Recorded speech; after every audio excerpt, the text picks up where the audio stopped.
रियासतों और मरकज के ज़ेर इंतजाम एक इलाके में होने वाले असेंबली इंतखाबात के लिए बीजेपी की मीटिंग जारी है। पार्टी सदर जेपी नड्डा की रिहाइशगाह पर हो रही मीटिंग में अमित शाह भी मौजूद है। इस मीटिंग में उम्मीदवारों के नामों और चुनाव की तैयारियों पर तबादुले ख्याल किया जा रहा है।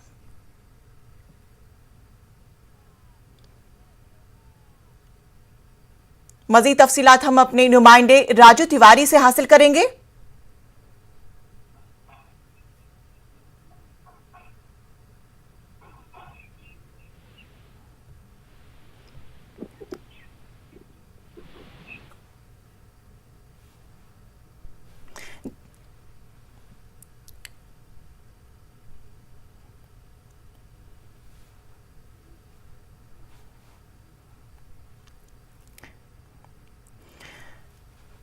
राजू तिवारी, जो इस वक्त मीटिंग चल रही है, क्या कुछ वहां के हालात हैं?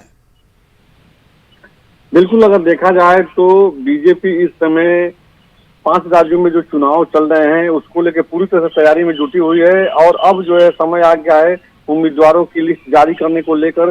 तो आज शाम को बीजेपी सीईसी की बैठक है। उसके ठीक पहले इस समय बीजेपी के जो राष्ट्रीय अध्यक्ष हैं जेपी नड्डा दिल्ली में मोतीलाल नेहरू मार्ग पे जो उनका आवास है वहां पर बैठक चल रही है।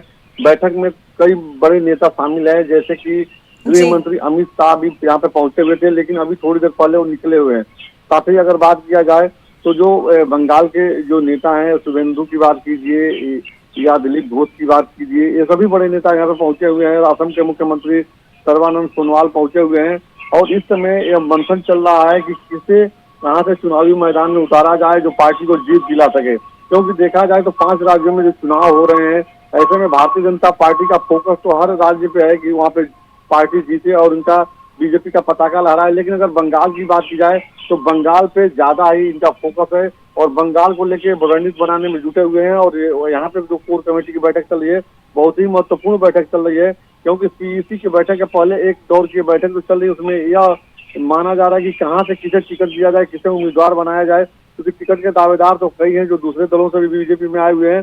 तो कौन जिताऊ उम्मीदवार है, किसको कौन पार्टी को जीत दिला सकता है, कौन बेहतर है, कौन ईमानदार है, इन तमाम बिंदुओं पर चर्चा चल रही है। साथ ही अगर देखा जाए तो जो वहाँ पे टीएमसी की जो रणनीति है या वामपंथी जो रणनीति है उसको कैसे तोड़ा जाए, कांग्रेस की रणनीति को कैसे तोड़ा जाए, इन बिंदुओं पर चर्चा इस समय चल रही है जेपी नड्डा के आवास पे। जी, इस मीटिंग में उम्मीदवारों के नामों पर भी तबादले ख्याल किया जा रहा है, क्या कुछ उसके हवाले से जानकारी है? बिल्कुल, अगर देखा जाए तो आज शाम को जो है बीजेपी केंद्रीय चुनाव समिति की बैठक है, सीईसी की बैठक है। बैठक शाम को होगी, लेकिन उसके ठीक पहले जो है एक तरह से कहा जा सकता है कि एक तरह का होमवर्क किया जा रहा है जेपी नड्डा के आवास पे, जहाँ पे गृह मंत्री अमित शाह स्वयं पहुंचे थे, जो पार्टी के बड़े रणनीतिकार कहे जाते हैं और उन्हीं के रोड मैप पे जो है काम किया जाता है। तो ऐसे में उनका पहुंचना बहुत ही महत्वपूर्ण माना जाता है। साथ ही जो बंगाल बीजेपी के बड़े नेता हैं, दिलीप घोष की बात कीजिए या शुभेंदु अधिकारी की बात कीजिए, ये सभी लोग यहाँ पे पहुंचे हुए हैं। और अगर असम की बात की जाए तो असम की तरफ से सर्बानंद सोनोवाल और हेमंत विश्वकर्मा, ये सब लोग पहुंचे हुए, बड़े नेता सभी पहुंचे हुए हैं और मंथन चल रहा है। तो कहा जा सकता है सीईसी की बैठक में उम्मीदवारों के नाम पे मुहर लगाई जाती है, लेकिन उसके ठीक पहले जो होमवर्क किया जा रहा है, जो कोर ग्रुप की बैठक हो रही है, उसमें पूरी तरह से नामों को लेकर चर्चा किया जा रहा है।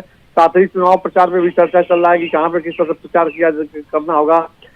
सामने जो पार्टी है टीएमसी का जो रुख है, जो उसके कार्यकर्ताओं की जो कार्यप्रणाली है, उसको कैसे फेस करना है, तमाम तरह की चुनौतियां हैं बीजेपी के सामने, उन तमाम बिंदुओं पर इस समय चर्चा चल रही है। जी, अब मीटिंग में क्या कुछ सामने आ जाएगा उस पर भी हमारी नजर बनी हुई है। तफसीलात के लिए बेहद शुक्रिया। आजादी के 75 साल 2022 में मुकम्मल होगा। इस संग मेल को यादगार बनाने के लिए 75 हफ्तों तक मुख्तलिफ प्रोग्रामों का इनेकाद किया जाएगा, जब हुब्ल वतनी के प्रोग्रामों का सिलसिला 75 हफ्तों तक जारी रहेगा। मुल्क भर में इस तरह के प्रोग्राम किए जाएंगे। दिल्ली के कनॉट प्लेस से इन प्रोग्रामों का आगाज हुआ। दिल्ली के वजीर आला अरविंद केजरीवाल और नायब वजीर आला मनीष सिसोदिया इस प्रोग्राम में शिरकत की। इस मौके पर केजरीवाल ने इस अज़म का इजहार किया, सब मिलकर मुजाहिदे आजादी के ख्वाबों का भारत बनाएंगे। 75 साल आप सब लोगों को बहुत बहुत मुबारक हो। आजादी के 75 साल